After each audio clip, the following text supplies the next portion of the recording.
Alors, Canal Pourpre est en visite à la place aux Jeunes à Creys, au gymnase du Château du Roc. Et donc, nous allons rencontrer Laurence et Nassima, qui sont les principales instigatrices, je crois, et réalisatrices, c'est-à-dire que la tête et les mains de la manifestation, si je me trompe. Donc le service enfance et jeunesse, c'est de nombreuses personnes qui gravitent forcément autour de l'enfance et de la jeunesse, mais de 0 à 29 ans. Donc Nassima, elle est plus sur les crèches, le RAM, le relais assistante maternelle ainsi que le LAPS, qui est un accueil, mais elle en parlera peut-être mieux que moi. Et donc moi, la jeunesse, sur les 6 accueils de loisirs qui sont sur le territoire. Et puis le BIGES Pas Jeune, que j'inclus forcément, qui sont nos collègues et qui s'occupent des bien plus grands. Voilà. Donc un travail en réseau aussi. Oui, un travail en réseau et puis l'opportunité justement, pour rejoindre la thématique de cette manifestation, c'était l'idée avec Nassima qu'on a eu il y a 1 an de travailler ensemble parce qu'on s'occupe de l'enfant du tout petit au plus grand, mais jusque-là, on ne faisait pas ensemble, quoi. Donc l'enfant tout petit, il grandit, il va aussi dans les structures de loisirs, il va aussi au BIGE plus tard. Donc on considère l'enfant en tant que personne et qui grandit et qui devient futur adulte, quoi. Voilà. Adulte, et j'ai compris qu'à partir de 30 ans, on était donc plus jeune, hein, c'est ça? Qu'est-ce qu'on fait pour ce droit à l'expression dans nos structures, partout? On est censé mettre ça en avant et comment on s'y prend? Donc on a travaillé cette journée avec tous les gens qu'a cité Laurence. Là-bas, derrière, il y a des assistantes maternelles avec le relais assistante maternelle. Il y a des gens des crèches qui vont venir cet après-midi. Et les artistes invités ou les intervenants, que ce soit philo, langue des signes, etc., sont des gens avec qui on a l'habitude de travailler et qui travaillent en interaction tout le temps avec des enfants. Voilà. Donc de 0 à 29 ans, pas de rupture, on ne coupe pas la personne en tranches comme du saucisson, mais on essaye de travailler sur cette trajectoire d'acquisition aussi de la citoyenneté et de quelle place on prend dans la communauté. Et j'ai envie de dire aussi, ce qui ne ferme pas la porte, voilà, c'est-à-dire que c'est aussi travailler, on prend en considération aussi sur nos structures la place du parent. Voilà, c'est cette coéducation qui est chouette et c'est aussi le travail intergénérationnel, hein, nos structures. Comme aujourd'hui, par exemple, on a l'exemple des centres de loisirs de Saint-Sauveur et puis de Sigoulès qui travaillent avec les EHPAD. Hein, Prigonrieux aussi a travaillé avec l'EHPAD de Prigonrieux. Voilà, donc c'est... Et les médiathèques, effectivement, oui. Voilà, médiathèque, ludothèque, voilà, on inclut aussi nos collègues hein, qui font de l'éducatif avec d'autres supports, hein, le livre, le jeu, l'outil est différent, mais on est dans le même sens, le sens de l'action et de l'animation, quoi. Un accompagnement continu. Alors ce matin, si j'ai bien compris, on a plutôt la petite enfance, donc on a presque moitié enfant et moitié parents pour le coup, hein, parce que là on n'a pas affaire à un public qui peut s'autonomiser dans son transport. On a l'impression que les parents sont aussi intéressés par les spectacles que les petits. C'est-à-dire qu'aujourd'hui, quand on amène son enfant en crèche, on veut aussi, ils sont très demandeurs de « alors ça va être quoi les activités ? Chouette, on sort, on va à un spectacle ». Alors qu'en fait, c'est vrai que ce qui est important dans les crèches, on va dire dans l'accueil du tout-petit, c'est son quotidien. C'est effectivement la lenteur, le temps, la relation. Et en fait, on présente des spectacles avec des gens qui travaillent effectivement en interaction avec des tout-petits, mais c'est pas du spectacle pour du spectacle. On n'est pas dans la consommation, je pense pas. Et donc l'idée c'était ça, c'était de effectivement se dire, montrer aussi aux parents que, bon, en général ils sont très au courant hein, que leurs enfants sont ouverts à tout et de plus en plus jeunes parce que eux-mêmes c'est ce qu'ils demandent et c'est ce qu'ils font dès le début. Et on va respirer, faire une grande inspiration.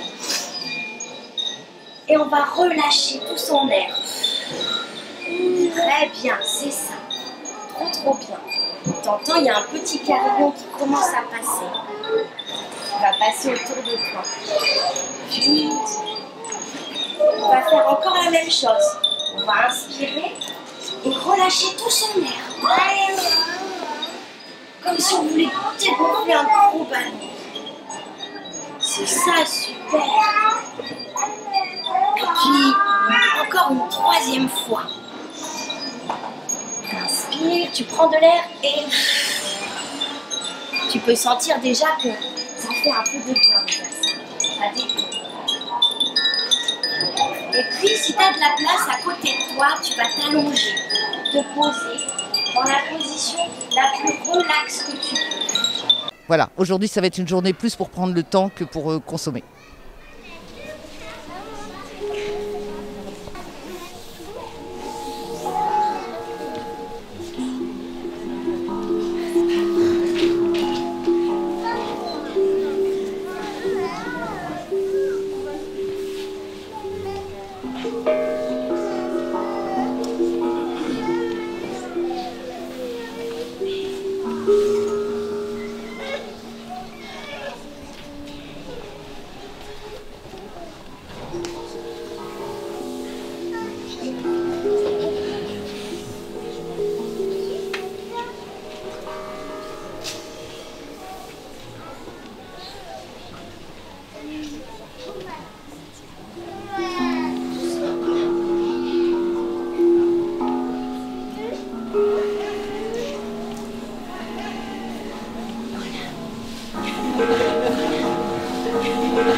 Est-ce que tu peux me raconter qu'est-ce qui s'est passé ce matin au spectacle et qu'est-ce que tu en as pensé?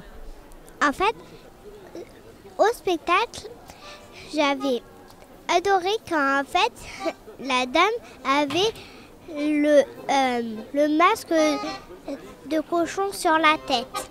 Et pourquoi tu as aimé ce passage? Parce qu'en fait,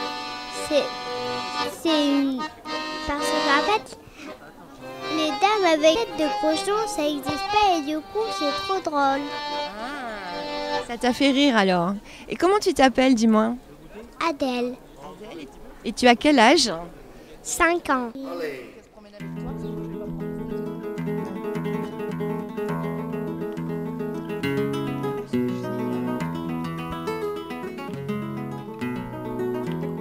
on raconte et on échange et on fait des petites devinettes. Donc déjà le goût du livre pour Gabriel. Très tôt, dès le départ, avec les livres CD, musique, parce que c'est plus facile, il est plus réceptif quand il est petit. Et avec les petites histoires faciles à manipuler, cartonnées, puis petit à petit on passe au livre avec les pages plastifiées. Des ateliers pour les tout petits qui sont proposés donc par les assistantes maternelles d'ici un quart d'heure.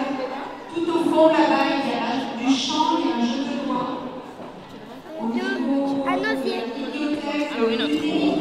Juste là, vous avez nos collègues Delphine, Maryse et Laure. Par contre, d'ici une demi-heure, il y a Janine Raguette qui va proposer aux plus de 6 ans, 7 ans, un atelier philo sous le maintenant qu'il y a eu le spectacle.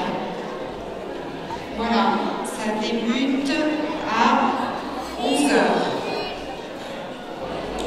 Lucie vous appelle, elle est en train de vous faire signe. Justement, elle vous fait signe pour le langage des signes. C'est quoi la langue des signes? N'hésitez pas. C'est la langue, c'est un moyen de communiquer enfin, pour ceux qui ne peuvent pas, pour les muets, ou pour les sourds. C'est un moyen de communiquer avec les mains et les expressions du visage. Donc, c'est une langue qui s'est développée dans la communauté sourde.